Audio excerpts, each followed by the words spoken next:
या काळीसोबत कोण लग्न करायला तयार होईल बरं? म्हणून जे स्थळ आलंय त्याच्याशी लग्न लावून तिला पाठवा. माझ्या सावत्र आईने तिरस्काराने सांगितलं. मी डोळ्यातून ओघळणारे अश्रू पुसत तिच्या बोलण्याकडे दुर्लक्ष करण्याचा प्रयत्न केला आणि मन शांत करण्यासाठी भागवत गीता वाचू लागले. माझा रंग काळा होता, त्यामुळे सगळे माझी चेष्टा करत. माझ्या सावत्र बहिणी मात्र खूप सुंदर होत्या. त्यांच्या सौंदर्यामुळे त्यांचे लग्न मोठ्या श्रीमंत घरात झाले होते. मात्र माझ्यासाठी आलेले स्थळ एका साध्या घरातील नोकराच्या मुलाचे होते. शेवटी माझे त्याच्याशी लग्न लावून दिल्या गेले. मी नवऱ्याच्या मोडकळीस आलेल्या घरात नवरी बनून अश्रूंना वाट मोकळी करून देत बसले होते. अचानक तो खोलीत आला, माझा हात हातात घेतला आणि कपाळावर हलकेच चुंबन घेत म्हणाला, माझी प्रिय मुक्ता, तू खूप सुंदर आहेस. मी माझ्या नशिबावर अजिबातच समाधानी नव्हते. माझे आयुष्य नेहमीच कठीण परीक्षांनी घेरलेले होते. मी माझ्या वडिलांच्या पहिल्या पत्नीची मुलगी होते. आईच्या निधनानंतर काही महिन्यातच वडिलांनी दुसरे लग्न केले. त्यांच्या दुसऱ्या पत्नीपासून मला 3 सावत्र बहिणी होत्या. त्या अत्यंत देखण्या होत्या, सर्वांना भुरळ घालणाऱ्या. मात्र माझा काळा रंगच माझ्या दुर्दैवाचे कारण बनला. माझी सावत्र आई नेहमीच मला तिच्या मुलींपेक्षा कमी लेखायची. माझा चेहरा बघायलाही तिला आवडत नव्हते. जेव्हा जेव्हा मी वडिलांकडे तिची किंवा बहिणींची तक्रार केली, तेव्हा त्यांना नेहमी असहाय्य पाहायचे. त्यांची असहायता पाहून मलाच त्रास व्हायचा. सावत्र आईला राग येईल आणि ती घर सोडून जाईल याची त्यांना नेहमी भीती वाटायची. म्हणूनच ते माझ्या हक्कासाठी कधीच आवाज उठवू शकले नाहीत. हे सगळं पाहून मी सहन करायला शिकले, कारण या परिस्थितीचा काहीच उपाय नव्हता. माझ्या सावत्र बहिणी मला नेहमीच काळ्या रंगामुळे तुच्छ समजायच्या. त्यांची नजर माझ्यावर नेहमीच खालच्या दर्जाची असायची. माझी सावत्र आई तर मला त्यांच्या कितीतरी पट खाली मानायची. माझे नशीब इतके वाईट का आहे याचं दुःख मला सतत वाटायचं. पण मी कधीच माझ्या वेदनांना वाट मोकळी करून दिली नाही, कारण माझे अश्रू पुसणारे या जगात कोणीही नव्हते. मी जेव्हापासून समंजस झाले तेव्हापासूनच प्रेमासाठी तडफडत होते. पप्पांनीही आपल्या दुसऱ्या पत्नीला आनंदी ठेवण्यासाठी माझ्याकडे पाठ फिरवली. माझ्या सावत्र बहिणींवर ते जीव ओवाळून टाकायचे, पण माझ्यासाठी त्यांचे प्रेम केवळ एक अपुरी इच्छा राहिली. ते त्यांच्या मुलींसाठी सुंदर सुंदर कपडे आणायचे. मी ते कपडे हताश नजरेने पाहायचे, कारण ते माझ्या नशिबात नव्हते. मला तर त्यांचे वापरून झालेल्या जुन्या कपड्यांचं ओझं मिळायचं. कदाचित हेच माझ्या नशिबात लिहिलेलं होतं. मी माझ्या भाग्यात जे लिहिलं होतं त्याला मान्य केलं होतं, कारण या सगळ्यांचा तिरस्कारच कदाचित माझं भविष्य होतं. एक दिवस मी स्वयंपाकघरात सर्वांसाठी चहा नाश्ता करत होते. तेवढ्यात माझी सावत्र बहीण मोठ्या आवाजात ओरडू लागली. मी घाबरून सगळं काम तसंच सोडून तिच्या खोलीकडे धावले. काय घडलंय हे कळण्याआधीच ती चिडून माझ्यावर ओरडली. मी तुला सांगितलं होतं ना की माझे कपडे इस्त्री करायचे आहेत. मला कॉलेजला जायला उशीर होतोय आणि तुला काहीही फरक पडत नाही. तू फक्त तुझ्याच मर्जीने वागतेस. कोणाचं काही ऐकायचं नाही तुला. मी घाबरत म्हणाले की मी स्वयंपाकघरात नाश्ता करत होते. मला लक्षात राहिलं नाही. आता लगेच कपडे इस्त्री करते. तेव्हा ती अजूनच रागाने तोंड वेंगाडत ओरडली. आता काय माझ्याकडे उभं राहून बघतेस? पटकन हे कपडे घे आणि ताबडतोब इस्त्री करून आण. मी घाईघाईने कपडे उचलले आणि इस्त्री करण्यासाठी धावत सुटले. तेवढ्यात माझी सावत्र आई ओरडतच बाहेर आली. या घरात आज नाश्ता मिळणार आहे की नाही? ही मुलगी कुठल्याच कामाची नाही. मी तिला उत्तर दिलं की आई येते आहे, बस 2 मिनिटं. मी चंचलचे कपडे इस्त्री करत होते, म्हणूनच नाश्त्यात थोडा उशीर झाला होता. हे ऐकताच तिने माझ्याकडे तिरस्काराने पाहत उपवासाने म्हटले की तू कधी वेळेवर काही केलंयस का? प्रत्येक गोष्टीत आळशीपणा. काम करायला तुला मोठा आळस येतो, जणू काय महाराणी आहेस. मी डोळ्यातून अश्रू आवरत स्वयंपाकघराकडे वळले. मला माहित होतं की तिच्या समोर काहीही बोलून उपयोग नव्हता, पण हे सत्य होतं की घरातील सगळी जबाबदारी माझ्या खांद्यावरच होती.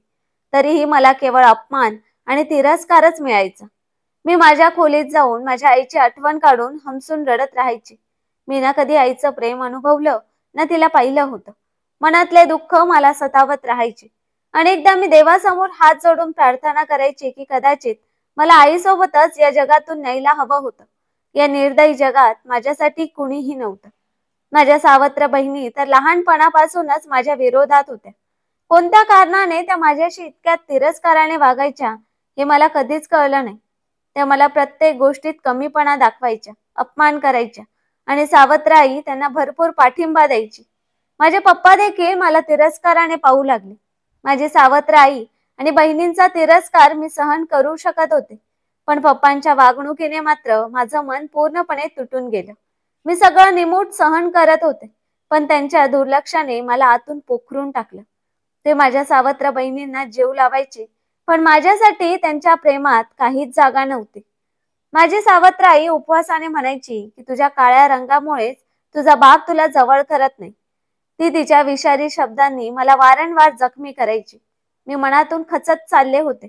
पप्पा त्यांच्या मुलींना प्रत्येक समारंभात घेऊन जायचे आणि मी मात्र कोपऱ्यात बसून त्यांच्या आनंदाकडे पाहत राहायची. माझ्या एकटेपणाची कुणालाही पर्वा नव्हती. वेळ भरकन पुढे जात होता. आम्ही सर्व बहिणी आता मोठ्या झालो होतो. सावत्र बहिणी तर विलक्षण सुंदर होत्या.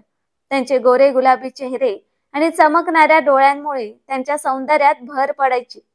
मोठ्या श्रीमंत घरांमधून त्यांच्यासाठी एका पाठोपाठ एक चांगली स्थळे येऊ लागली. त्यांना याचा खूप अभिमान वाटायचा की त्यांची सुंदरता जगाला घायाळ करत आहे. सावत्र आईने त्यांच्या लग्नामध्ये भरभरून हुंडा दिला. माझ्या आईचे सारे दागिने जे फक्त माझ्या हक्काचे होते ते तिघींमध्ये वाटले गेले. पप्पाने देखील त्यांच्या लग्नात काहीही कमी पडू दिलं नाही. त्यांनी त्यांना जगातील प्रत्येक आनंद देण्याचा प्रयत्न केला. पण जेव्हा माझ्या लग्नाची वेळ आली तेव्हा कोणीही माझ्यासाठी प्रेमाने किंवा आदराने बोललं नाही. माझे पप्पा देखील शांतच राहिले. त्यांनी माझ्या सुखदुःखाची कधी चिंता केली नाही. लग्नाच्या वेळेही मला त्यांच्या शुभेच्छा मिळाल्या नाहीत. पप्पांचं संपूर्ण नियंत्रण माझ्या सावत्र आईच्या हाती होतं आणि तिच्या इच्छेच्या विरुद्ध जाण्याची त्यांच्यात हिंमतच नव्हती. एक दिवस माझ्या सावत्र आईने कठोर शब्दात म्हटलं की या काळ्या मुलीला लवकरात लवकर इथून हकलून लावा. जे स्थळ आलं आहे त्याच्याशीच हिचं लग्न लावून टाका. तसंही हिच्यासाठी चांगलं स्थळ येणार नाही. हिचं रूप पाहता मोठ्या किंवा सदन कुटुंबात हिला कोणी विचारणार नाही. त्यामुळे जे मिळालंय ते स्वीकारा आणि हिला या घराबाहेर काढा. ही मुलगी आपल्या सगळ्यांसाठी फक्त एक ओझच आहे. माझे पप्पा सावत्र आई समोर शांत बसून राहिले. त्यांच्या तोंडून एकही शब्द बाहेर पडला नाही. माझ्या बाजूने बोलण्याची त्यांची इच्छाही नव्हती. सावत्र आईच्या या शब्दांनी माझ्या डोळ्यात अश्रू उभे राहिले.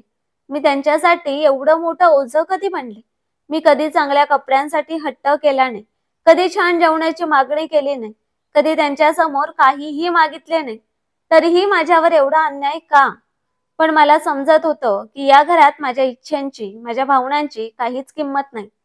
ज्या प्रकारे माझ्या सावत्र बहिणींच्या लग्नासाठी मोठमोठ्या घरातून स्थळं येत होती, तसंच माझंही लग्न एखाद्या चांगल्या घरात व्हावं असं मी स्वप्न बघितलं होतं. पण मला माहित नव्हतं की हे स्वप्न स्वप्नच राहील. मी अश्रू पुसत मन शांत करण्यासाठी गीता वाचू लागले. कदाचित देव माझ्यात ताकद निर्माण करेल, मला धीर देईल. माझ्या नशिबात काय लिहिलंय हे देवालाच ठाऊक होतं. पण त्या घरात होणाऱ्या अपमानाने मी थकल्यासारखे झाले होते. माझ्या सहनशीलतेची मर्यादा संपत चालली होती. मीही हेच इच्छित होते की माझ्या नशिबात असा कोणीतरी असावा ज्याच्या अस्तित्वामुळे मला सन्मान आणि आदर मिळेल, जो मला कधीच माझ्या सावत्र आईकडून किंवा बहिणींकडून मिळू शकला नव्हता. त्यांच्या जळजळीत नजरा नेहमीच मला घाबरवायच्या, पण आता माझ्या सहनशीलतेच्या मर्यादा संपल्या होत्या. मी इच्छित असूनही माझ्यासाठी आवाज उठवू शकत नव्हते, कारण मला माहित होतं की जर मी तसं केलं तर माझ्या सावत्र आई आणि बहिणी माझा आवाज दडपून टाकतील. मग माझ्या वाट्याला फक्त अपमान आणि तिरस्कारच येईल. एके दिवशी माझी सावत्र बहीण तिच्या नवऱ्यासोबत घरी आली. ती सुंदर आणि महागडे कपडे घालून आली होती. तिच्या तशा दिमागदार रूपाकडे पाहून माझ्या मनातही इच्छा जागी झाली की माझंही लग्न झाल्यावर मी असंच नटून थटून राहीन. पण हे फक्त एक स्वप्न होतं, जे कदाचित कधीच पूर्ण होणारं नव्हतं. मी खोल श्वास घेत तसंच गप्प बसले. माझं नशीबच असं कुठं होतं की मीही एखाद्या श्रीमंत कुटुंबात जाईन. मी माझ्या विवाहित सावत्र बहिणींकडे पाहून सावत्र आईशी बोलण्याचा निर्णय घेतला. मला ठामपणे सांगायचं होतं की मी या नोकराच्या मुलाशी लग्न करणार नाही. ही कल्पनाच माझ्या अंगात शहारा आणत होती. जर मी ही गोष्ट बोलून दाखवली तर त्याचा काय परिणाम होईल याची कल्पनाही मी करू शकत नव्हते. पण मी ठरवलं होतं की आज मी माझ्या हक्कासाठी आवाज उठवणारच. माझ्या मनात सावत्र आईची भीती आणि तिच्या तिरस्काराची जाणीव अजूनही होती. पण मी मनाशी ठरवलं होतं की तिच्या समोर रडले तर कदाचित तिचं हृदय वितळेल आणि ती माझं लग्न त्या नोकराशी लावणार नाही. मी भीती आणि अस्वस्थतेच्या संमिश्र भावनासह तिच्या खोलीत गेले. ती तिच्या मुलीशी फोनवर बोलत होती की मी तुझ्या बाबांना सांगितलं आहे की या काळपट मुलीचं लग्न तिथेच लावून टाका. निदान तिच्यापासून सुटका तरी होईल. मला तर तिचा चेहराही बघावासा वाटत नाही, पण काय करू, मजबुरी आहे. जोपर्यंत तिचं लग्न होत नाही तोपर्यंत तिला या घरात सहन करावंच लागेल. मी काही बोलण्याच्या आधीच माझ्या सावत्र आईचे शब्द वज्रासारखे माझ्यावर कोसळले आणि मी तिथून तसेच परत फिरले. माझ्या मनात एक आशेचा किरण जागला होता, पण तिच्या बोलण्याने तो पूर्णपणे विझून गेला. मी सर्व काही माझ्या नशिबावर सोडून दिलं. लवकरच माझं लग्न ठरलं, तेही एका साध्या नोकरासोबत. त्या दिवशी माझ्या सावत्र आई आणि बहिणींनी कोणतीही आनंदाची भावना व्यक्त केली नाही. उलट त्यांनी माझ्या कपड्यांचा आणि दागिन्यांचा उपहास केला. माझ्यासाठी कोणीही खरेदी केले नाही. मी फक्त आईचा जुना लग्नातला शालू घालून लग्नाच्या मंडपात पोहोचले. जसं काही माझं अस्तित्वच कुणाला महत्वाचं वाटत नव्हतं. मी देवावर विश्वास ठेवून मनाशी समाधान मानून एक साधी नवरी बनले आणि एका जुन्या छोट्याशा घरात जाऊन बसले. माझ्या मनात दुःख आणि निराशेचे वादळ उठत होते. मी एकटीच होते. मी हसले किंवा रडले तरी माझ्या माहेर घरात कुणालाच फरक पडणार नव्हता. लग्नाच्या दिवशी मला माझ्या जन्मदात्या आईची खूप आठवण आली. प्रत्येक मुलीच्या आयुष्यातील हा खास दिवस असतो, पण माझ्यासाठी तो अधिकच वेदनादायक होता. कारण माझ्या आनंदात कुणीही सामील नव्हतं. ना माझी सावत्र आई, ना माझ्या बहिणी आणि ना माझे वडील. माझ्यासाठी सर्वात महत्वाची गोष्ट म्हणजे माझ्या वडिलांनी मला कधीही हा विश्वास दिला नाही की त्यांचा आशीर्वाद माझ्या सोबत आहे. मी मनातल्या हजारो स्वप्नांचा गळा घोटून त्या निर्दयी लोकांच्या तावडीतून सुटका करून माझ्या साध्या घरात आले. त्या दिवशी माझं हृदय रक्तबंबाळ झालं होतं. लग्नाच्या रात्री माझा नवरा खोलीत आला. मी डोळे झुकवून जुन्या खोलीत बसले होते. माझ्या मनात ना आनंद होता ना कुठली अपेक्षा, पण त्यांच्या डोळ्यात माझ्यासाठी प्रेमाची आणि ममतेची चमक होती. ही भावना माझ्या आयुष्यात प्रथमच कोणीतरी दिली होती. कारण याआधी मी फक्त लोकांच्या डोळ्यात माझ्यासाठी तिरस्कार आणि अपमानच पाहिला होता. तो माझ्या कपाळावर हलकं चुंबन घेत म्हणाला की माझी सुंदर पत्नी, तू जगातील सर्वात देखणी स्त्री आहेस. त्याचे हे शब्द माझ्या हृदयावर खोल ठसा उमटवून गेले. पण तरीही मी माझ्या नशिबाशी आनंदी नव्हते. मला वाटलं हे शब्द माझ्यासाठी नसून एखाद्या सुंदर, गोऱ्या आणि देखण्या मुलीसाठी असावेत. कारण मी अगदी साधी आणि सावळ्या रंगाची होते. पण आता लग्नानंतर माझा नवरा हा माझ्यासाठी सगळं काही होता. त्यामुळे त्याने दिलेली ही स्तुती मला खूप विचित्र वाटली. त्याचे शब्द माझ्या कानात मधुर गोडवा सोडून गेले. त्या क्षणी मला पहिल्यांदाच वाटलं की मीही या जगातील सर्वात सुंदर मुलींमध्ये आहे. जणू सगळी सुंदरता माझ्यावरच येऊन थांबली आहे. माझ्या डोळ्यात आनंद अश्रू आले. ते पाहून माझ्या नवऱ्याने आपली बोटं हलकेच माझ्या गालांवर फिरवत ते अश्रू टिपले आणि म्हणाला की हे अश्रू तुझ्या डोळ्यात पुन्हा कधीही येऊ नयेत. कारण हे माझ्यासाठी मौल्यवान मोती आहेत. मी त्यांना कधीही मातीत जाऊ देणार नाही. मी वचन देतो की तुझ्या आयुष्यातील सर्व दुःख पुसून टाकेन आणि तुझ्या येणाऱ्या आयुष्यात फक्त आनंदच भरेन. त्याच्या या शब्दांनी मला खूप धीर दिला. मला वाटलं कदाचित आता माझ्या जीवनात आनंदाचे क्षण येतील. ज्या सुखांसाठी मी आजपर्यंत फक्त तळमळत होते ते आता मला खऱ्या अर्थाने मिळतील. माझ्या नवऱ्यासोबत माझं एक नवं आयुष्य सुरू झालं. मी त्याच्यासोबत काही प्रमाणात सुखी होते, पण माझ्या मनात एक भीती होतीच. नवऱ्याच्या घरात पाऊल टाकताच मी जेव्हा त्या जुनाट मोडकळीस आलेल्या घराकडे पाहिलं, तिथल्या मोकळ्या भिंती, फुटलेल्या जमिनीचा गोटा, गंजलेले फर्निचर आणि भिंतीवरून ओसरलेली सिमेंट, तेव्हा मनात जाणवलं की ही जागा माझ्या जुन्या जीवनापेक्षाही अधिक कठीण असेल. पण मी माझ्या नवऱ्याच्या शब्दांवर विश्वास ठेवायचं ठरवलं. त्याच्या बोलण्यात एक असा आत्मविश्वास होता, जणू आता माझ्या सगळ्या वेदना संपतील आणि मी पुन्हा कधीही दुःख पाहणार नाही. माझ्या नवऱ्याशिवाय आणि माझ्याशिवाय या घरात तिसरा कोणीच नव्हतं. ललित आमच्या जुन्या कामवाल्या बाईचा मुलगा होता. त्याची आई कॅन्सरच्या आजाराने काही दिवसांपूर्वीच मरण पावली होती. ललित हा तिचा एकुलता एक मुलगा होता, जो आता पूर्णपणे एकटा पडला होता. काही दिवसांपूर्वीच त्याने आमच्या घरात काम करायला सुरुवात केली होती. तो घरातील ट्रॅक्टर चालवायचा आणि लहान सहान घरकामही करायचा. त्यामुळे तो नेहमी ये-जा करताना दिसायचा आणि काही वेळा माझ्याशी बोलायचाही. मी स्वतःच माझ्या घरी एक दासीसारखी राहत असल्यामुळे ललितशी बोलण्यात मला काहीच अडचण नव्हती. माझ्या नवऱ्याच्या घरात पाऊल टाकताच तिथल्या मोडकळीस आलेल्या भिंती, फुटलेली जमीन आणि गंजलेली फर्निचर पाहून मी थोडी अस्वस्थ झाले. माझ्या बापाचं घर याच्या 1000 पट चांगलं होतं, जरी मी तिथे नोकराणीसारखी राहायचे तरीही. मात्र नवऱ्याच्या घराची इतकी वाईट अवस्था असतानाही मला पहिल्यांदाच असं वाटलं की हे घर माझं आहे, इथे माझा शब्द चालेल. मी तिथल्या घराची परिस्थिती सुधारायचं ठरवलं आणि नवऱ्याला म्हणाले की तुम्हाला असं वाटत नाही का की या घराची थोडी दुरुस्ती केली पाहिजे. माझं बोलणं ऐकून तो हसत माझ्याकडे बघू लागला आणि प्रेमाने म्हणाला की माझी प्रिय पत्नी, आता तू आली आहेस ना, त्यामुळे हे घर आता पूर्ण झाले. काळानुसार आपण याला नव्या स्वरूपात बांधू, पण सध्या तू इथे जुळवून घेण्याचा प्रयत्न कर. तो पुढे म्हणाला की मला माहित आहे की हे घर तुझ्या वडिलांच्या घरासारखं मोठं नाही, पण थोडा संयम ठेव. मी नक्कीच तुझ्या इच्छेप्रमाणे या घराला सुंदर बनवेन.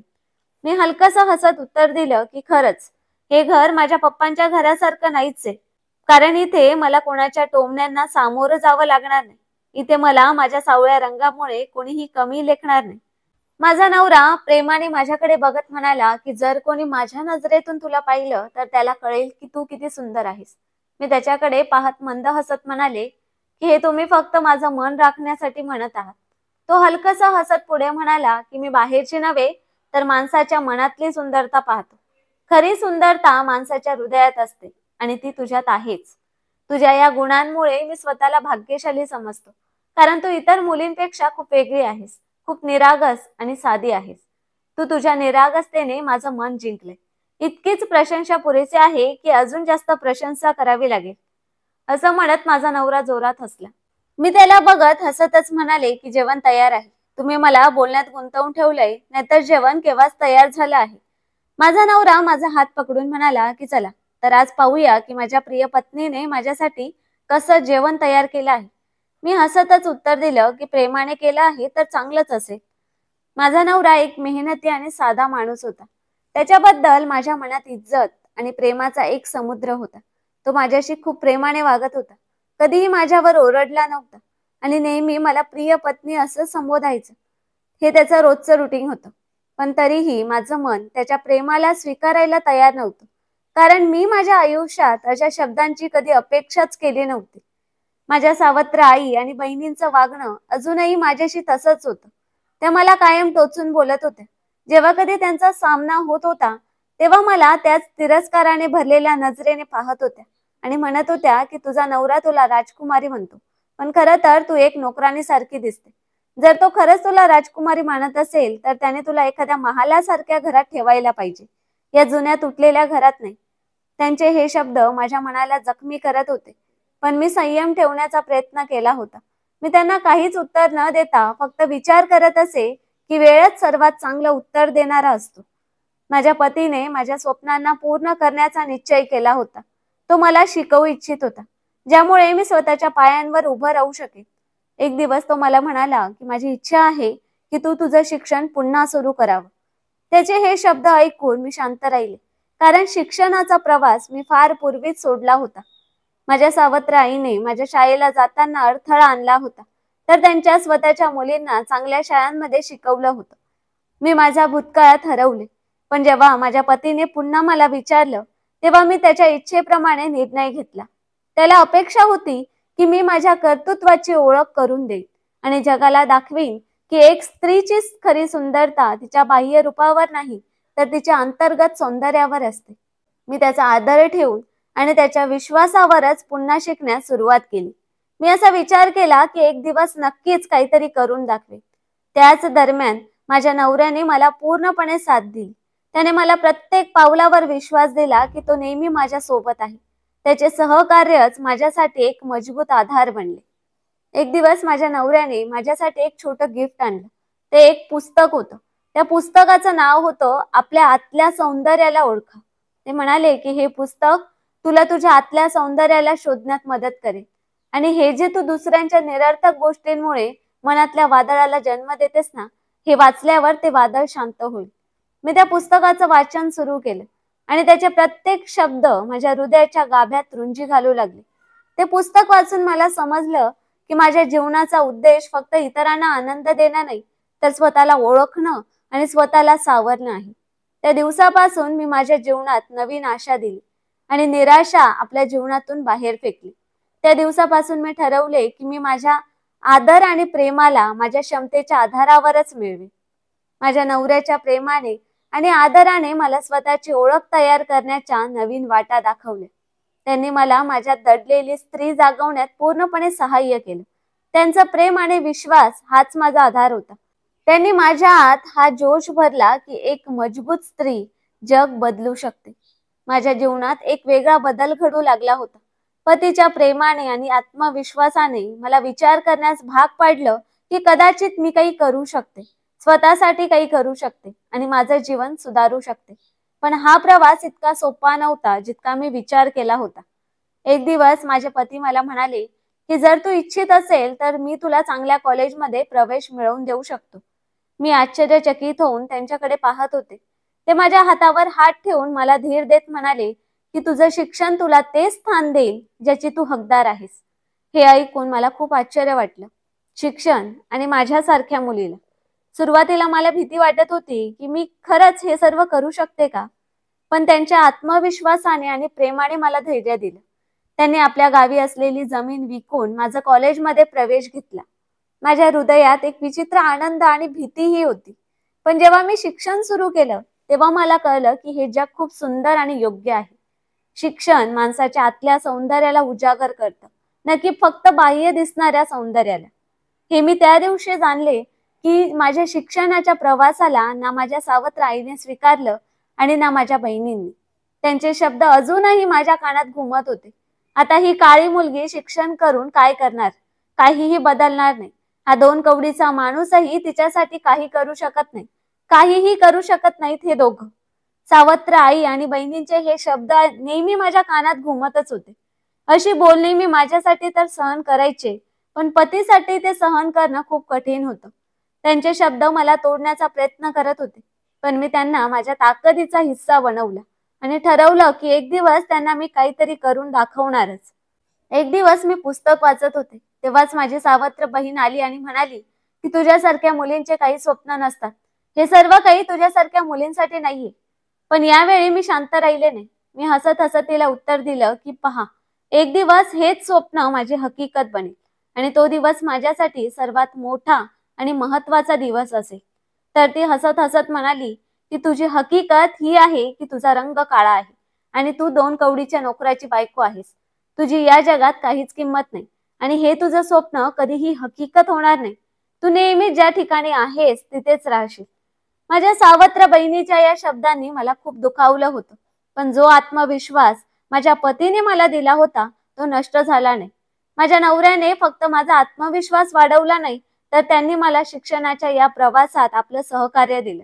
ते रात्री उशिरापर्यंत माझ्या बरोबर बसून माझ्या अभ्यासात मदत करत, माझ्या प्रश्नांची उत्तरे शोधत आणि प्रत्येक यशावर मला प्रोत्साहित करत. त्यांचा हा विश्वास आणि मदत मला सक्षम बनवत होती. ते म्हणायचे की तू हे करू शकते. या विश्वासामुळेच मी सर्वोत्तम करायला लागले. हळूहळू मी यशाच्या पायऱ्यांवर चढत गेले. यशाच्या प्रत्येक पायरीवर माझा नवरा माझ्या बरोबर उभा राहिला. कधीही त्यांनी मला एकटं सोडलं नाही, तर माझ्या सावलीसारखे माझ्या आजूबाजूला फिरत राहिले. एकदा पेपर होते तेव्हा मी खूप घाबरले होते. मला असं वाटत होतं की आयुष्याच्या इतर परीक्षांप्रमाणे मी या परीक्षेतही यशस्वी होणार नाही. पण माझ्या नवऱ्याने सांगितले की विश्वास ठेव, तुझ्यात ती कुवत आहे जी जग बदलू शकते. त्यांच्या या विश्वासाने मी प्रत्येक परीक्षेला सामोरं जाण्याची तयारी केली. मी स्वतःपेक्षा जास्त त्यांच्या शब्दांवर विश्वास ठेवत होते आणि खरंच जेव्हा माझा निकाल आला तेव्हा मी आपल्या वर्गातील टॉपर ठरले. हा क्षण माझ्या आयुष्यातील पहिला टप्पा होता जिथे मी स्वतःला ओळखलं. खरंच आता मी काहीतरी करू शकते हे मला कळालं. त्या दिवशी मी आपल्या नवऱ्याला सांगितलं की तुम्ही मला ती इज्जत दिली जी कदाचित कोणीच मला दिली नसेल. मी वचन देते की तो दिवस नक्कीच येईल ज्या दिवशी तुम्हाला माझ्यावर अभिमान वाटेल. ते हसत म्हणाले की तू आधीच माझा अभिमान आहेस, माझा मान आणि सन्मान आहेस. आता माझ्या आयुष्यात एक नवीन वळण आलं होतं. शिक्षणाच्या क्षेत्रात माझ्या यशाचं महत्त्व फक्त माझ्यासाठीच नव्हे, तर माझ्या नवऱ्यासाठीही एक गर्वाचा क्षण होता. त्यांच्या प्रेमाने आणि त्यागाने मला मजबूती दिली होती. पण आता वेळ आली होती की मी स्वतःला सिद्ध करू आणि जगासमोर आपली महत्त्वता दाखवू. कारण आता मी ती कमकुवत आणि निराश मुलगी नव्हते, तर एक मजबूत आणि धैर्यशाली मुलगी बनले होते, जिने काहीही अशक्य नाही हे सिद्ध करणं सुरू केलं होतं. एक दिवस शाळेचे प्रमुख मला बोलावून म्हणाले की आम्हाला एक स्पीच सांगणारा विद्यार्थी पाहिजे आणि आम्ही इच्छितो की तू या स्पीच मध्ये भाग घ्यावा. हे ऐकून माझ्या मनात एक धाकधूक उठली.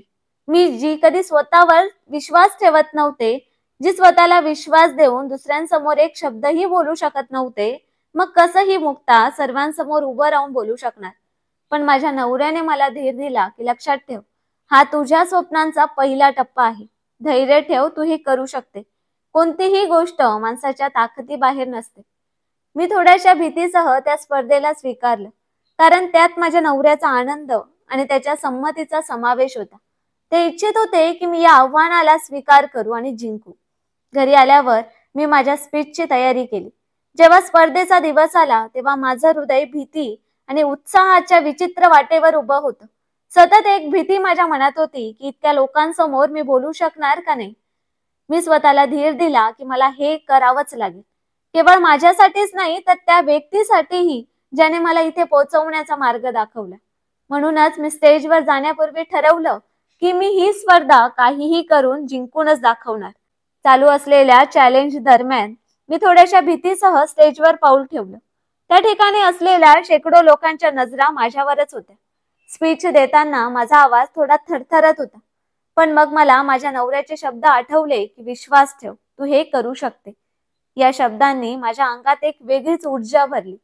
हाच विचार मनात आल्यावर मी धैर्याने माझी स्पीच पुढे सुरू ठेवली.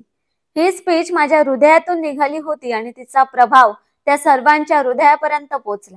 जेव्हा मी स्पीच पूर्ण केली तेव्हा संपूर्ण हॉल टाळ्यांच्या आवाजात भरून गेला. हा क्षण माझ्या जीवनातील पहिला क्षण होता, ज्यामध्ये मला खरोखर असं वाटलं की मी काहीतरी करू शकते आणि माझ्यात हे करण्याची ताकद आहे. त्या स्पीच स्पर्धेत मला पहिले पारितोषिक मिळाले. प्रिन्सिपल मला स्टेजवर बोलवून म्हणाले की आम्हाला तुझ्यावर गर्व आहे. तू फक्त स्वतःचेच नाही तर आपल्या कॉलेजचेही नाव उज्ज्वल केलं आहेस. प्रिन्सिपलचे हे शब्द माझ्या आत्म्याला हलवून गेले. मी तो पुरस्कार माझ्या नवऱ्याच्या हाती दिला आणि म्हणाले की हे फक्त तुमचं आहे, कारण जर तुम्ही नसतात तर मी हे कधीच मिळवू शकले नसते. ते आनंदाने म्हणाले की हे तुझ्या मेहनतीचं फळ आहे. ही फक्त पहिली पायरी होती. अजून तर तुझे यशाच्या पावलांची सुरुवात झाली आहे. असे म्हणत ते माझा हात आपल्या हातात घेत म्हणाले की मी तुला सांगितलं होतं ना की तुझ्यात सर्व काही करण्याची क्षमता आहे आणि बघ, आज तूने ते करून दाखवलं. मी त्यांच्या डोळ्यात स्वतःसाठी असलेल्या प्रेमाच्या समुद्राकडे पाहत उत्तर दिलं की हे सर्व तुमच्या मेहनतीचा आणि धीराचा परिणाम आहे, ज्यामुळे मी आज इथे उभी आहे. माझ्या यशाची बातमी संपूर्ण वाडीत पसरली. ते लोक जे कधी माझ्या रंगावर, रूपावर आणि सामाजिक स्थितीवर उपहास करत होते, ते आता मला शुभेच्छा देण्यासाठी येत होते. माझी सावत्र आई आणि बहिणी, ज्या नेहमी माझ्या आत्मविश्वासावर ताशेरे मारत होत्या, त्या आता गप्प होत्या. त्यांच्या चेहऱ्यावर आश्चर्य स्पष्ट दिसत होते. जे लोक मला उठता बसता काळ्या रंगामुळे टोचून बोलत होते, त्यांच्या नजरा झुकलेल्या होत्या. या स्पीच चॅलेंजने माझ्या आयुष्यात आशेची एक नवी किरण दाखवली होती. मी मला स्वतःलाच वचन दिलं की या प्रवासाला मी इथेच थांबू देणार नाही. हे यश तर माझ्या अंतिम ध्येयाची सुरुवात आहे. आता मला माझं व्यक्तिमत्व घडवायचं होतं, कारण ही हिंमत मी खूप मेहनत करून मिळवली होती. त्यानंतर मी स्वतःमध्ये अनेक बदल अनुभवले. माणसाचं बाह्य सौंदर्य कधीच महत्वाचं नाही. खरं सौंदर्य तर त्याच्या अंतर्गत असतं. स्पीच स्पर्धेतील यशाने माझ्या आयुष्यात नवा जोश आणि उमंग निर्माण केला होता. मी माझ्या शिक्षणाला अधिक गंभीरतेने घेतलं. पण खरी गोष्ट अशी होती की यशाची वाट कधीही सोपी नसते. आयुष्याने मला नवे आव्हान आणि परीक्षा देण्यासाठी तयार केलं होतं आणि त्या आव्हानांचा सामना करण्यासाठी मी स्वतःला मजबूत बनवण्याचा निर्धार केला होता. एक दिवस माझ्या नवऱ्याने मला सांगितलं की तू हे सिद्ध करून दाखवलं आहे की तुझ्यात खूप धैर्य आणि कुवत आहे. आता वेळ आहे की तू तुझ्या स्वप्नांना सत्यात बदलण्यासाठी काहीतरी मोठं कर.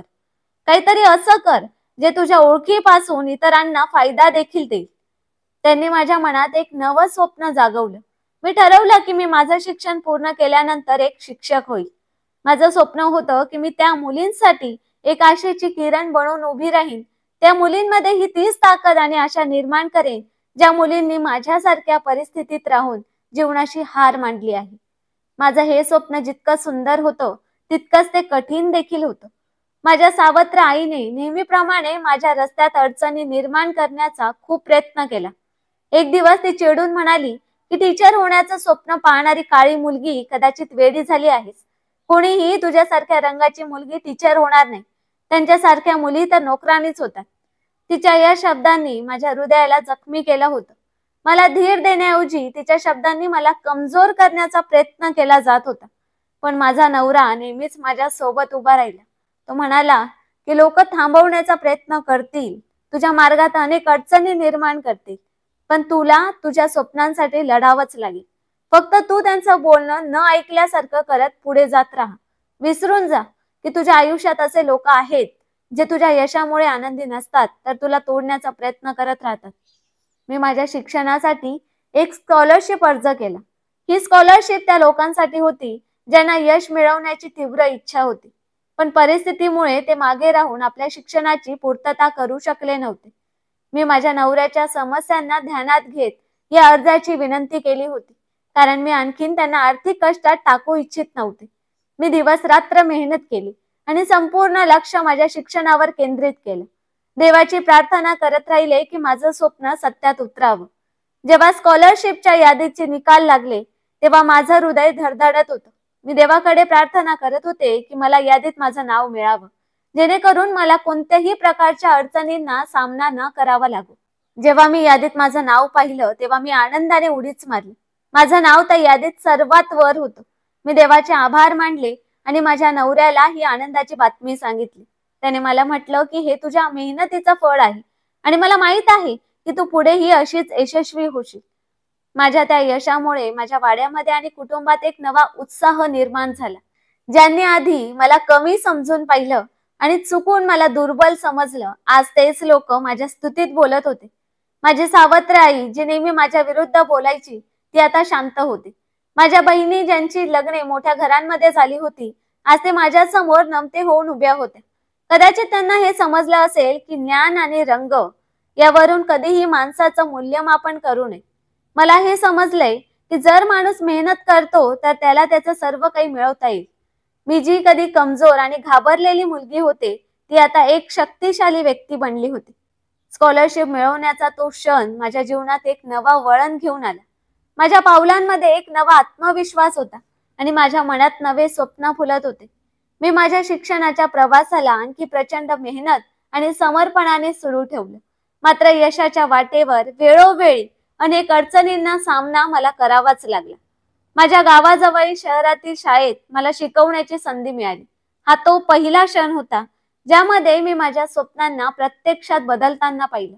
मी खूप खुश होते कारण मी माझ्या स्वप्नांना प्रत्यक्षात बदलताना पाहत होते. जे स्वप्न जे मी कधी स्वप्नातही पाहिले नव्हते. जेव्हा मी पहिल्यांदा मुलांच्या समोर उभी राहिले तेव्हा माझं हृदय भय आणि आनंदाच्या संमिश्रित धडकणीत होतं. एक असा आनंद जो मी आजवर कधीही अनुभवला नव्हता. पण जेव्हा मी शिकवायला सुरुवात केली तेव्हा मला कळालं की हाच माझा मार्ग आहे आणि हेच माझं उद्दिष्ट. मला याच उद्दिष्टाची शोध होती आणि त्या दिवशी मला असं वाटलं की माझा शोध पूर्ण झाला आहे. मुलं माझ्या गोष्टी मोठ्या उत्साहाने ऐकत होती आणि त्यांच्या डोळ्यात काहीतरी शिकण्याची तीव्र इच्छा होती. हेच मला आणखी मेहनत करण्याची प्रेरणा देत होतं आणि मी त्यांना आणखी मेहनतीने शिकवायला लागले. माझे प्राध्यापक आणि शाळेतील इतर कर्मचाऱ्यांनी माझ्या शिकवण्याच्या जिद्दीची आणि कृतीची प्रशंसा करायला सुरुवात केली. त्यांनी सांगितलं की तुमच्यात तीच जिद्द आहे जी एका शिक्षकात असायला हवी. माझ्या यशाची बातमी जसजशी पसरत होती तसतशी समाजाची माझ्याशी असलेली वागणूक बदलत होती. जे लोक कधी माझ्या रंग किंवा रूपावर टीका करत होते ते आता माझ्या मेहनतीचं कौतुक करत होते. कदाचित त्यांच्या हृदयात पश्चाताप होता, पण त्यांचा गर्व त्यांना काही बोलण्यापासून थांबवत होता. पण त्यांच्या डोळ्यांमध्ये तेच दुःख आणि पश्चाताप दिसत होतं. त्यांचा सावत्रपणा त्यांना माझ्याजवळ येण्यापासून थांबवत होता. जेव्हा माझं शिक्षण पूर्ण झालं तेव्हा मी सरकारी शाळेत शिकवण्यासाठी अर्ज केला. हे माझ्यासाठी एक मोठं यश होतं, पण त्याचबरोबर एक मोठं चॅलेंज देखील होतं. ती शाळा एका मोठ्या शहरात होती जी माझ्या गावापासून खूप दूर होती. यासाठी मला माझ्या नवऱ्याला सोडावं लागलं कारण त्याचं काम अजूनही गावातच होतं. त्याने आधीच त्याची जमीन विकली होती, ज्यामुळे तो मला यशस्वी बनवू शकला. आता त्यांच्याकडे फक्त त्यांची नोकरीच होती. मी गोंधळात होते की माझ्या स्वप्नांसाठी त्यांची दुर्गामी स्वीकारू का. तेव्हा माझ्या पतीने माझ्या गोंधळाला सोडवले आणि सांगितले की ही संधी तुझ्यासाठी खूप महत्वाची आहे. मी तुला थांबवणार नाही, तर तुझ्या प्रत्येक निर्णयात तुझा साथीदार बनून राहील. जर तुला तिथेच राहायचे असेल तर आनंदाने जा. मला तुझ्या तिथे जाण्यावर काहीच अडचण नाही, कारण मी तुझ्या मार्गात अडथळा बनवू इच्छित नाही.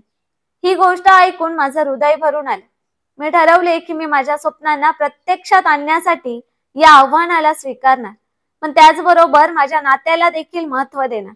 कारण या नात्यामुळेच आज मी या मुकामावर पोचले होते. तर मी त्या प्रेम नात्याला आपल्या नोकरीसाठी कसं नाकारू शकते. मी नोकरी स्वीकारली आणि एका नव्या शहरात पाऊल ठेवले. तिथल्या वातावरणाने मला खूप काही शिकवलं. मी पाहिलं की शिक्षण केवळ पुस्तकापर्यंतच मर्यादित नसतं, तर ते लोकांचं हृदय आणि विचारांना बदलण्याची क्षमता राखतं. माझ्या शिक्षणाने मला केवळ एक शिक्षक म्हणूनच मान्यता दिली नाही, तर मी अशा मुलांना उत्तम बनवले जे समाजाच्या नजरेत अपयशी मानले जात होते आणि ज्यांनी समाजाच्या बोलण्यांमुळे त्यांच्या आतल्या धाडसी व्यक्तिमत्वाला पूर्णपणे नष्ट करून टाकलं होतं. माझ्या शब्दांनी आणि माझ्या हिमतीने त्यांची कुवत उभी राहिली होती. मी त्यांच्यात ती हिंमत आणि ताकद निर्माण केली जी कदाचित माझ्यात अगोदर कधीच नव्हती. मी अशी इच्छाशक्ती ठेवली की जसे मी एक मजबूत व्यक्ती बनले, तसेच माझे विद्यार्थी देखील स्वतःला मजबूत बनवू शकतात. माझ्या यशाची बातमी जेव्हा माझ्या गावापर्यंत पोहोचली, तेव्हा ते लोक गर्वाने माझ्याबद्दल बोलत होते. सावत्र आईने एक दिवस फोनवर मला सांगितले की मी तुला कधीही महत्त्व दिलं नाही, पण आज मला तुझ्यावर गर्व आहे.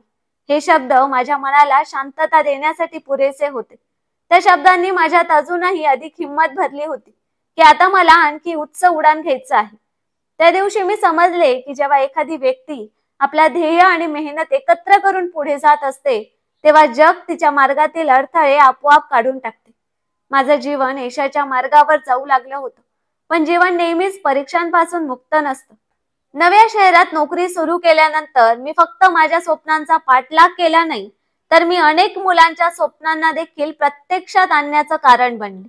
परंतु या प्रवासाने मला अशा सत्यांचा सामना करायला लावला ज्यांचा सामना करणे मला सोपे नव्हते. माझ्या मेहनतीमुळे लवकरच मी त्या शहरात प्रसिद्ध होऊन गेले. तिथले पालक आपल्या मुलांच्या समस्यांसाठी माझ्याकडे येत आणि मी दिलेल्या सल्ल्यानुसार ते अंमलात आणत होते. माझे विद्यार्थी फक्त शिक्षणाबाबतच उत्साही नव्हते, तर त्यांनी संपूर्ण जग जिंकण्याची इच्छा ठेवली होती. शाळेतील एका भाषणात माझ्याबद्दल असं म्हटलं गेलं की या शिक्षिका फक्त पुस्तक शिकवत नाही, तर जीवनाचे धडे देखील शिकवतात. ही प्रशंसा माझ्यासाठी एक सन्मान होती. पण जसजशी प्रसिद्धी वाढली, तसतशी मी माझ्या नवऱ्याशिवाय जीवनात एक वेगळाच शून्यपणा अनुभवू लागले. त्यांच्याशिवाय ही यशाची गोष्ट मला अपूर्ण वाटत होती. मला हे यश त्यांच्या सोबत मिळवायचं होतं, कारण ती त्यांची खरी हक्काची गोष्ट होती. त्यांच्यापासून दूर असण्याचं मला प्रचंड दुःख होतं. मी आता ठरवले की आता काहीही होईल, मी माझ्या पतीसोबतच राहीन. मी सरकारी क्वार्टर घेतले होते, पण मी माझ्या पतीला जवळ आणण्यासाठी त्यांना खूप विनंती केली आणि माझ्या पतीने जे आपल्या जमिनीला गहाण ठेवून मला शिकवण्यासाठी केले होते, ती जमीन मी सोडवली होती. आता मला असं वाटत होतं की ते शहरात येऊन माझ्या बरोबर राहावेत. शहरात मला सर्व काही मिळत होतं. आता मी जे काही होते ती माझ्या नवऱ्यामुळेच होते. तोच माझा सर्व संसार होता आणि तोच माझी ताकद होता, ज्याने मला एक धाडसी स्त्री बनवले आणि समाजाशी लढायला शिकवले. तोही शिक्षित होता, पण गरीब होता. मात्र त्याचं हृदय फार मोठं होतं. जेव्हा तो शहरात आला, तेव्हा मी त्याला मिठी मारून खूप रडले. आमचं जीवन खूप चांगलं जाऊ लागलं. अचानक एक दिवस माझ्या गावाहून फोन आला आणि तो फोन मला पूर्णपणे हादरवून गेला. तो माझ्या आईचा फोन होता, जी मला कधीही थोड्या शब्दातही बोलत नव्हती. आज ती माझ्याकडून काही विनंती करत होती आणि जी गोष्ट ती मला सांगत होती, ती ऐकून माझ्या पायाखालची जमीनच सरकली होती.